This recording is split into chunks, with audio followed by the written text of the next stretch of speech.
Welcome to Integration 6, and we start off with a fairly horrible looking thing here, so we're going to start by multiplying out, which gives us the integral of cosec squared x plus cosec squared x tan squared x with respect to x.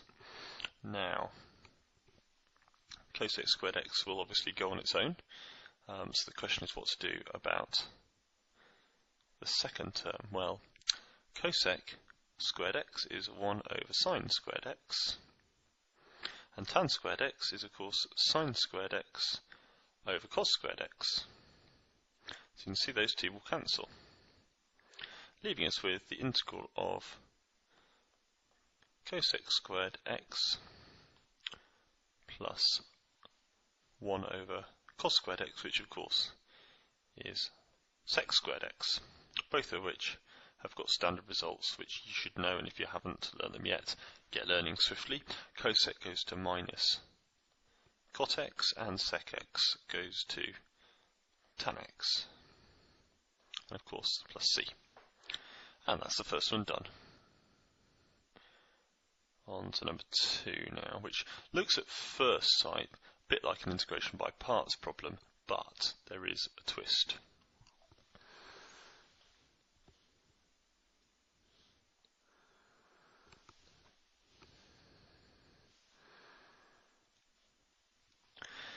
This is actually a standard pattern, because if you integrate e to the x squared, you end up with something very similar to this. So let's actually try that. So we're going to try out y equals e to the x squared, and if we work out what dy by dx is,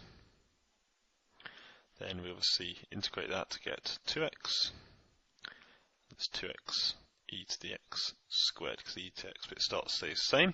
And you can see it's very similar to this, which of course means that the integral to this, the answer to this integral, is a half e to the x squared. And we could also try to do it by substitution. We could say let u equal x squared, and then start substituting. We could have the integral of x times e to the u with respect to x, and of course we've got du by dx would equal 2x, so dx would equal du over 2x, so we could substitute that. So it would be x e to the u, and then the dx would become a du over 2x. Notice the x's would cancel. Always good to be not to be too quick substituting for these terms, and that leaves us with e to the u du. Of course, actually goes to e to the u plus c, and then we can substitute back in. Sorry, over 2. There's the 2. That's where my half went, which is a half e to the x squared, because that's what my u was, plus c, which of course is exactly the same as what I've got there. So standard patterns, substitution are basically the same thing, just a matter of speed really. Okay, right, so now we come on to another trig one.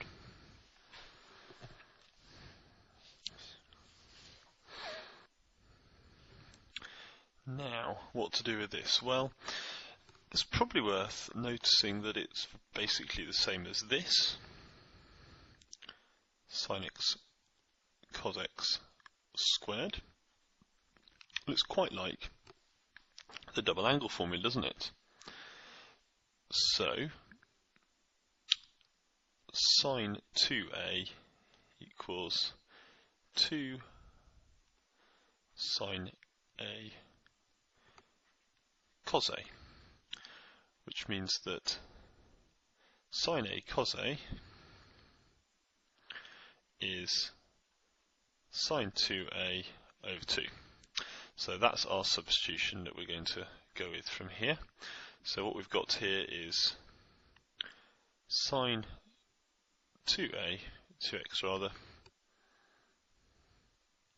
over 2 squared with respect to x. Now, when you square that, you'll get a quarter, so I'm going to bring that outside the integral sign. And then we've got sine squared 2x with respect to x. Now, we can't do sine squared directly, we need to use yet another trig identity. And sine squared a equals 1 minus cos 2a of 2. And so that's what I'm going to substitute in here, but this is a little bit of a stickier one because obviously we're not sine of x, it's sine of 2x. So what that means is we're going to have 1 minus cos of 4x all over 2. And that's with respect to x. Let's bring that 2 out. We want 8 outside now. And it's the integral of 1 minus cos 4x dx. And I think we're about ready to do that now. So it's an eighth of x. And then cos goes to sine, so then it's minus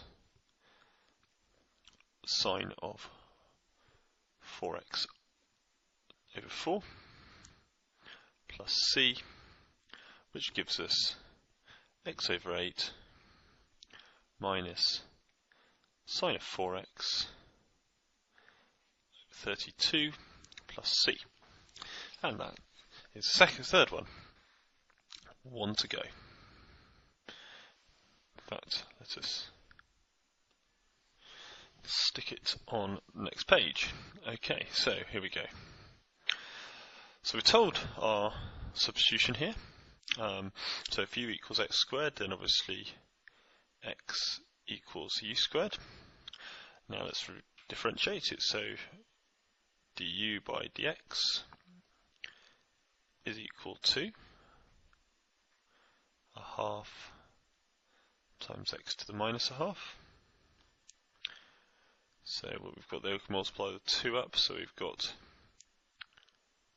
2 du equals 1 over root x dx, and then we can multiply that up, so we get 2 root x du equals dx. And there we are, ready to substitute there. So let's get substituting. So on the top we've got 2, and then we've got root x, so that's a u, and inside the bracket we've got a u squared minus 4, and that's with respect to dx, but that of course is 2 root x du. But hang on, that root x is a u, so we can put that in. So we have the integral of 2 over u times u squared minus 4 times 2u du. So the u's are going to cancel, and that's going to finally give us a 4 on the top and a u squared minus 4 on the bottom with respect to u. And what we have there is a good old partial fractions problem, because it's the difference of 2 squares on the bottom. So 4 over u squared minus 4, which is going to be equivalent to a over u plus 2 plus b over u minus 2. So we've got 4 is equal to a times u minus 2 plus b times u plus 2. So when u equals 2, then we have b equaling 1, and when u equals minus 2, a is negative 1. So putting that back in over here, that means we've got minus 1 over u plus 2 plus 1 over u minus 2 with respect to u. And we can actually do that now, so we've got minus ln of u plus 2 plus ln of u minus 2 plus c. Almost there, we can combine those into one ln, so ln of u minus 2 over u plus 2 plus c, and finally putting the x's back in, we get ln of root x minus 2 over root x plus 2 plus c. And there we go. Well done if you got that one right.